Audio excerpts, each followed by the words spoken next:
मध्य प्रदेश में अप्रैल में होने वाले राज्यसभा चुनाव को लेकर सियासी दावेदारी शुरू हो गई है।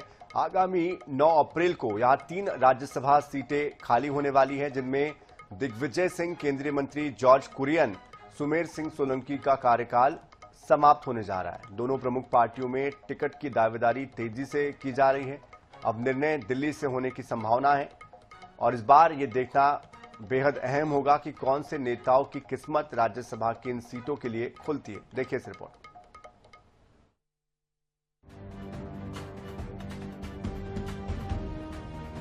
एमपी में अप्रैल में होने वाले राज्यसभा चुनाव में 2 सीटों पर नए चेहरों को मौका मिल सकता है। केरल से आने वाले कुरियन के केंद्रीय मंत्रिमंडल का हिस्सा होने के कारण पार्टी उन्हें दोबारा मौका दे सकती है। केरल में इसी साल विधानसभा चुनाव भी है, इसलिए भी उनकी दावेदारी मजबूत मानी जा रही है। वहीं सुमेर सिंह सोलंकी का यह पहला कार्यकाल है। भारतीय जनता पार्टी संगठन द्वारा सदैव, चाहे राज्यसभा चुनाव हो या लोकसभा विधानसभा हो, सभी वर्गों और सभी समुदायों के प्रतिनिधित्व का ध्यान रखा जाता है।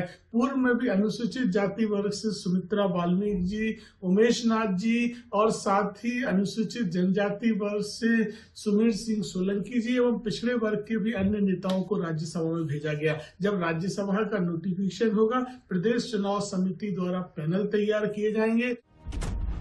भाजपा में राज्यसभा का टिकट केंद्र तय करेगा। फरवरी में पार्टी की दिल्ली में बैठक। 5 राज्यों में विधानसभा चुनाव के चलते भाजपा राजनीतिक समीकरणों को साधने किसी बाहरी को दे सकती है मौका। मध्य प्रदेश से लाल सिंह आर्य, विनोद गोटिया, नरोत्तम मिश्रा और सुरेश पचौरी जैसे नामों पर विचार। कांग्रेस में पूर्व सीएम दिग्विजय सिंह ने तीसरी बार उच्च सदन में नहीं जाने की इच्छा जताई है। अगर कांग्रेस उन्हें राज्यसभा नहीं भेजती तो प्रदेश अध्यक्ष जीतू पटवारी, पूर्व केंद्रीय मंत्री अरुण यादव या कमलेश्वर पटेल में से किसी एक को मौका मिल सकता है। तो मेरे हाथ में नहीं है, इतना जरूर मैं कह दूं कि मैं अपनी सीट खाली कर रहा हूं।